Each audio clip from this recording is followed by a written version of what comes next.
I wanna be the very best, like no one ever was. To catch them is my real test. To train them is my cause. Gotta catch 'em all. Alright, we are drawing Pokemon today. Pokemon. So, starting with the concept as usual. Okay, so this was an old idea, like a very old idea. All right, I don't even remember when I drew this, when I had this idea, and I just threw the idea on the paper. But this was the initial idea of what you saw in the beginning, at the start of this video. So I wanted to draw a Pidgeot line, Pidgeot catching a Magikarp. So the story was something like the Magikarp, as you know, they just splash out of the water, they just leap out of the water, okay, and the Pidgeot is catching all of these Magikarps. All right, so I wanted to have this crazy curved perspective, okay, the 4-point or the 5-point perspective, okay. So the focus will be on the Magikarp and the Pidgeot. But then I scrapped this idea because I didn't like the Pidgeot's perspective. So the Magikarp was fine, the Pidgeot's perspective and the trainer, okay, sitting on the Pidgeot, I didn't like that, and the lighting did not work. So I scraped this idea and rather expanded this idea, not scraped, to something like this one. So this is a much cooler idea. So this is the Pidgeot which is attacking this Magikarp which is splashing out of the water, right? And this Pidgey is attacking this Magikarp, catching this Magikarp, and this Pidgeotto is catching this one. So this was a much cooler idea. This was a much cooler story, okay? But then I was like, okay, so this can be a good drawing, but you know what can be better? What if I add a gyarados who's trying to save his children, okay? That was even cooler. So I add this gyarados and the whole scene became really cool, okay? The whole story, the whole scene, it just, I don't know, it just became so awesome that I absolutely loved it, okay? And I was like, all right, this is gonna be, and this is gonna be the most epic story driven painting that I've ever done. And then I added a lot of other Magikarp that are flapping around in the scene. Then I added a background, a mountain, and some sort of surfing post over here. And then I added the character who is ordering the Pidgeot, the Pidgeotto, and the Pidgey to get their Magikarps. So it works perfectly, and that's it. That was the concept. So why did I do this big screen concept? So the idea was to have two paintings in one. So the story will be divided in two paintings. So if you have seen some of the Pokemon cards from the official Pokemon TCG collection, so some of these cards, they have a continuation of story among the evolutionary lines of certain Pokemon. So I do not actually know what these cards are. Maybe if someone can throw them in the comments, okay, that will be very helpful, because I'm not a avid Pokemon TCG collector, okay. I don't even have I just have like 2 packs of TCG because they are so costly in India.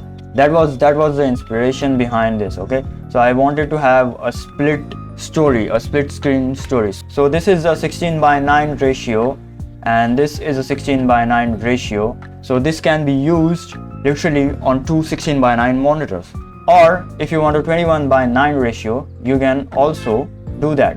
Or you want the full painting in a full 16:9 ratio in just one monitor, you can also have it. So this is like 3-in-1 painting, okay. It can be used on multiple screens, okay. So on one screen it will look something like this. So the Pidgey family is attacking the Magikarps, and on the other family the Gyarados comes in and saves the lives of the Magikarp. He's ready to throw his hyper beams, all right.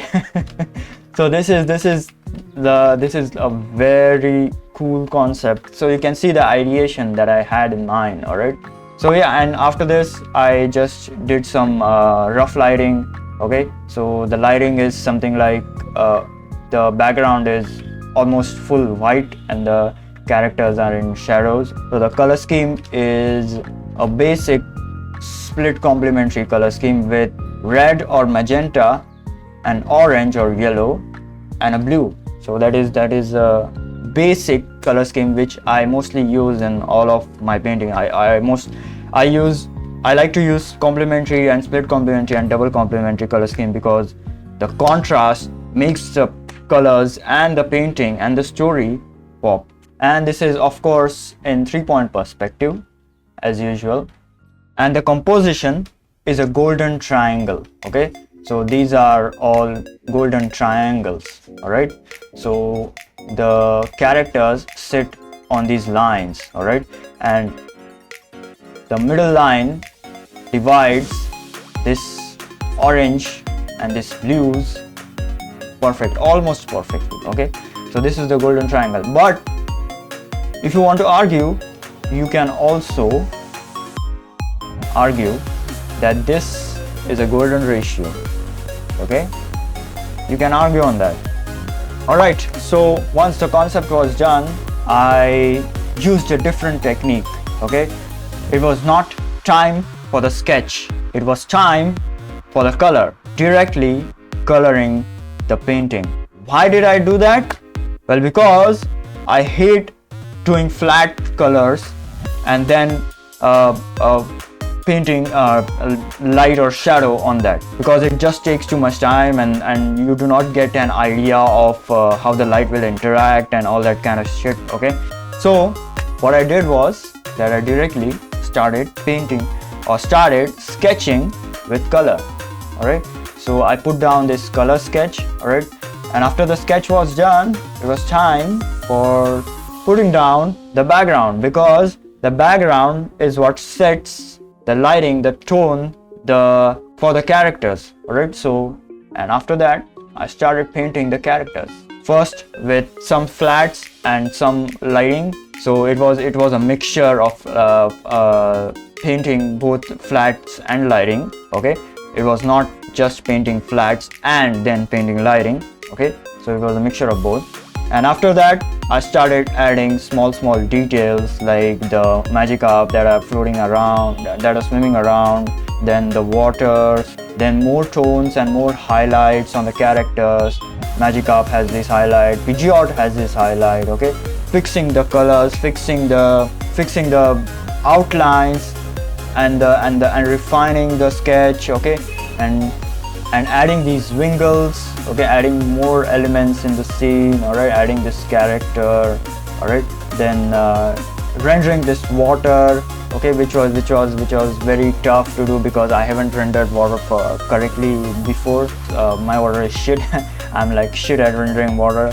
And then after that I added some halftones and smoke and dust and all that kind of juicy details. All right, after all of this painting directly by color, I added these halftones. These halftones make the painting look very surreal. Okay, it looks very like different than the typical traditional textures that we have, like those brush textures that we have, okay, in oil paintings and stuff. Okay, so yeah, and a halftone technique that I almost all the time use is painting the halftones on the outlines. So why do I do that? It is because it is a technique which most traditional painters do. Okay, so the explanation of for this is that it lets the air inside. Okay, so it merges this form with the background, and that creates the flow of the subject and the background. Okay, so it doesn't look artificial. It doesn't look as if the subject is put onto that background, like there is no relation with the background. Okay, like there is no relation between both of them. So that is why I almost do that, and it creates a very beautiful effect. It creates a very different effect. The halftones on the outlines, so they create a very different effect. So, and I like it, I absolutely like it. So yeah, and I streamed all this live on YouTube. You can check the videos out on my YouTube channel, going to my YouTube channel and in the live section. Okay, so do check it out, and I hope you like this video and my painting as well. All right, I will be releasing this as a wallpaper or a print in the future. I don't know when. Okay, I will post an update on YouTube and all my socials, so please look out for that. Okay, and please leave a like if you like the video. Please share it with your friends. Yes, and I hope you learned something from this video, like the process or something, so anything. Okay, anything, even if it's like 1% that you learned. Okay, so please, if you like this stuff, if you want more of this stuff, then please subscribe and join my Discord. As usual, we have cool stuff there. We have so many cool people over there. Okay, we have a cool community. Okay, it's very small right now, but we are growing. Okay, but it's growing. All right, so yeah, and until next time, I'll see you later. Goodbye.